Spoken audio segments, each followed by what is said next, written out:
ಇಂದು ನಮ್ಮ ನವದೆಹಲಿಯಲ್ಲಿ ನಮ್ಮ ಒಂದು ಪಾರ್ಲಿಮೆಂಟರಿ ಕಮಿಟಿ ಹಿನ್ನೆಲೆಯಲ್ಲಿ ನಮ್ಮ ಪ್ರವಾಸೋದ್ಯಮ ಮತ್ತು ಸಂಸ್ಕೃತಿ ಇಲಾಖೆಯ ಸಚಿವರಾದ ಶ್ರೀ ಗಜೇಂದ್ರ ಸಿಂಗ್ ಶೆಖಾವತ್ ಅವರನ್ನ ಭೇಟಿ ನೀಡಿ ಮೈಸೂರು ಪ್ರವಾಸೋದ್ಯಮದ ಒಂದು ಲೆಕ್ಕದಲ್ಲಿ ಕೆಲವು ಅಭಿವೃದ್ಧಿ ಕೆಲಸ ಆಗಬೇಕಾಗಿತ್ತು.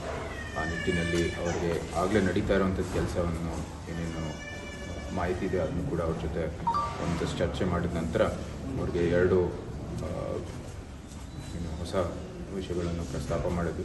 ಮೊದಲನೇದಾಗಿ ನಮ್ಮ ಹಳೆ DC ಆಫೀಸ್ ಏನಿದೆ, ಅಟಾರ ಕಚೇರಿ ಅಂತ ಹಿಂದೆ ಕರೆಯಲಾಗ್ತಾಯಿತ್ತು, ಅದನ್ನು ಆಗಲೇ ರಾಜ್ಯ ಸರ್ಕಾರದಿಂದ ಅದೇನೋ ಒಂದು ಮ್ಯೂಸಿಯಮನ್ನು ಮಾಡಬೇಕಂತ ನಿಟ್ಟಿನಲ್ಲಿ ಅವರು ಕಲ್ಚರಲ್ ಒಂದು ಸಬ್ಜೆಕ್ಟ್ ಮೂಲಕ ಮಾಡೋಕ್ಕೆ ಹೇಳಿದ್ರು. ಆದರೆ ನಾವು ಕೂಡ ಒತ್ತಾಯಿಸಿದ್ದೀವಿ, ಇದು ಮೈಸೂರಿಗೆ ಒಂದು ಯೋಗ ಅಂದರೆ ಮೈಸೂರಿಂದಾನೇ, ಅಂದರೆ ಆಧುನಿಕ ಯೋಗ ಮೈಸೂರಿಂದ ಉದ್ಭವ ಆಗಿರೋ ಕಾರಣಕ್ಕಾಗಿ ಆ ಯೋಗ ಇತಿಹಾಸ, ಅದರ ಏನು ತತ್ವಶಾಸ್ತ್ರ ಇದೆ, ಅದರ ಮೂಲಕ ಏನು ಸಮಾಜಕ್ಕೆ ಮತ್ತು ಆರೋಗ್ಯ ದೃಷ್ಟಿಯಲ್ಲಿ ಏನು ಒಳ್ಳೆಯದಾಗುತ್ತೆ ಆ ನಿಟ್ಟಿನಲ್ಲಿ ಅದು ಒಂದು ಒಳ್ಳೆಯ ಸಂಗ್ರಹಾಲಯ ಆಗ್ಬೋದು.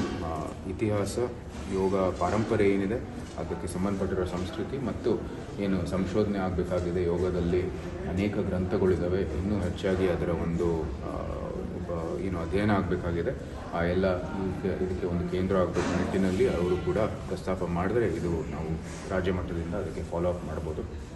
ಎರಡನೇದು, ಎಲ್ಲರಿಗೂ ಗೊತ್ತಿರೋ ಹಾಗೆ ಮೈಸೂರಿನ ಅಂಬಾರಿ ಆನೆ ಇತ್ತು, ನಮ್ಮ ಅರ್ಜುನ ಒಂದು ಫಾರೆಸ್ಟ್ ಆಪರೇಷನ್ ಮೂಲಕ ತೀರೋಯ್ತು. ಆವಾಗ ಭಾಳಷ್ಟು ಜನ ಒಂದು ಭಾವನಾತ್ಮಕ ಸಂಬಂಧ ಇರೋ ಕಾರಣಕ್ಕಾಗಿ ಒಂದು ಮೆಮೋರಿಯಲ್ ಬೇಕು ಅಂತ ಹೇಳಿದರು. ಸೊ ನಮಗೆ ಭಾಳ ಅದೇ ನಮ್ಮ ದಸರಾ ಏನು ಅಂತ್ಯಕ್ಕೆ ಬರುತ್ತೆ, ಮೆರವಣಿಗೆ ನಮ್ಮ ಬನ್ನಿಮಂಟಪ ಹತ್ರನೇ ಇರುವಂಥದ್ದು, ಏನು LIC ಬಿಲ್ಡಿಂಗ್ ಮುಂದೆ ಇರುವಂಥದ್ದು ದೊಡ್ಡ ಸರ್ಕಲ್ಲು, ಅಲ್ಲಿ ಅದು ಅರ್ಜುನ ಸರ್ಕಲ್ಲು ಅಥವಾ ಯಾವುದೋ ಒಂದು ಸೂಕ್ತ ಹೆಸರು, ಅರ್ಜುನನ ಹೆಸರು, ಅಲ್ಲಿ ಒಂದು ಒಳ್ಳೆ ಮೆಮೋರಿಯಲನ್ನು ಮಾಡೋ ಮೂಲಕ, ಒಂದು ವಿಗ್ರಹವನ್ನು ಅಥವಾ ಒಂದು ಪುತ್ಥಳಿಯನ್ನು ಸ್ಥಾಪನೆ ಮಾಡೋ ಮೂಲಕ ಒಂದು ಒಳ್ಳೆಯ ಆನೆಯ ನೆನಪಿಗಾಗಿ ಹಾಗೂ ಆ ದಸರಾ ಒಂದು ವಿಜೃಂಭಣೆಯ ಒಂದು ದೃಷ್ಟಿಯಲ್ಲೂ ಸಹ ಅಲ್ಲೇ ಅದಕ್ಕೆ ಒಂದು ಮೆರವಣಿಗೆ ಅಂತ್ಯ ಆಗೋ ಕಾರಣಕ್ಕಾಗಿ ಒಂದು ಒಳ್ಳೆಯ ಸೆಂಟರನ್ನು ಮಾಡ್ಬೋದು ಅಂತ ನಾವು ಅದಕ್ಕೂ ಕೂಡ ಒಂದು ಪ್ರಸ್ತಾಪವನ್ನು ಕೊಟ್ಟಿದ್ದೀವಿ. ಇದರ ರಾಜ್ಯ ಸರ್ಕಾರದಿಂದ ಏನೇನು ಫಾಲೋ ಅಪ್ ಮಾಡಬೇಕು ಅದು ಕೂಡ ಇವತ್ತು ಮುಂದುವರಿತೀವಿ.